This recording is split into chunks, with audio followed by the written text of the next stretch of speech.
নমস্কার, স্পটন নিউজে স্বাগত আপনাদের সবাইকে। আমি হাজির হয়ে গেছি আপনাদের সঙ্গে। আমার সঙ্গে আছেন অমিতাভ চন্দ্র। অমিতাভদা, মোহামেডান জামশেদপুরের বিরুদ্ধে আওয়ে ম্যাচ খেলতে মুখোমুখি হয়েছিল, কিন্তু আবারও দুর্ভাগ্য, মোহামেডান জয় হাতছাড়া করলো।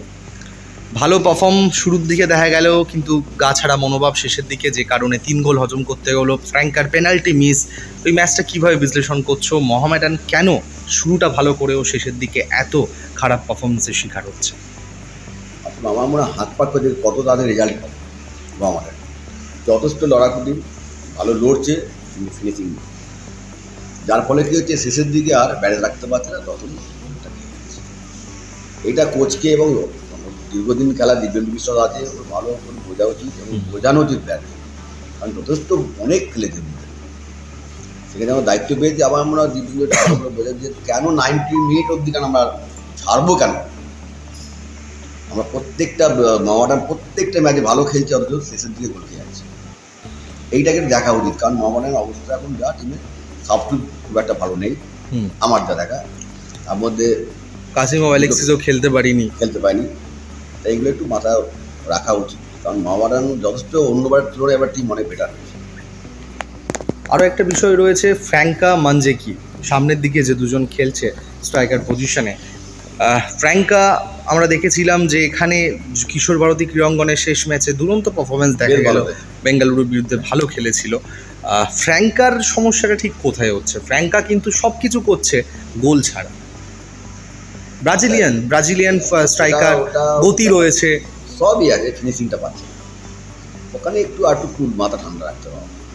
আর ডিফেন্সের একটা সমস্যা রয়ে যাচ্ছে, আর সব থেকে বড় অসুখ একটা হয়ে দাঁড়াচ্ছে যে শেষ মুহূর্তে গোল কনসেপ্ট করা। ডিফেন্সের মধ্যে সেই বোঝাপড়াটা এখন না, প্রথম থেকেই বোঝাপড়া নেই, এখনও উপরে উঠতে পারে। ওটা মনে হয় একটু আলাদা করে প্র্যাকটিস করা উচিত। ডিফেন্স ভার্সেস অ্যাটাকিং করলে ওটাকে করলে অনেকটা বেটার হবে। আসল সমস্যাটা ঠিক কোথায়? কোচ নাকি খেলোয়াড়রা, নাকি নিজেদের মধ্যে আন্ডারস্ট্যান্ডিং? কোচের কোনো সমস্যা নেই, কারণ এটা সাব জুনিয়র বা জুনিয়র টিম না, এটা একটা প্রফেশনাল টিম, প্রফেশনাল। অর্থাৎ এটা একটা টিম ব্যাট দিয়ে ভাবা উচিত, কোন জায়গায় ভুল, কেন আমরা লাস্টে গোল খাচ্ছি, এটা ভাববো। আসলে একটু বসে আলোচনা করুন কেন গোল খাচ্ছি। এক জায়গায় নেবে, ও চলে গেলে লেফট ব্যাক চলে গেলে লেফট স্টপার যাবে, রাইট ব্যাক চলে গেলে রাইট স্টপার যাবে, রাইট ব্যাক যাবে। এইগুলো যদি বোঝাপড়া হয়ে তাহলে বোঝাপড়ার অভাবেই মোহামেডানের অনেকটাই বোঝাপড়া অভাব। এটা একটু ঠিক করলে মোহামেডান ক্লাব সোজাসুজি বলাই চলে যে বোঝাপড়ার অভাবেই ম্যাচ হারছে মোহামেডান। কোচিং দোষান্ত প্লেয়ারদের সব একটু হয়ে সবাই মিলে কেন ভুলটা ঠিক পয়েন্টটা দেখতে হবে, কোন জায়গায় ভুল হচ্ছে।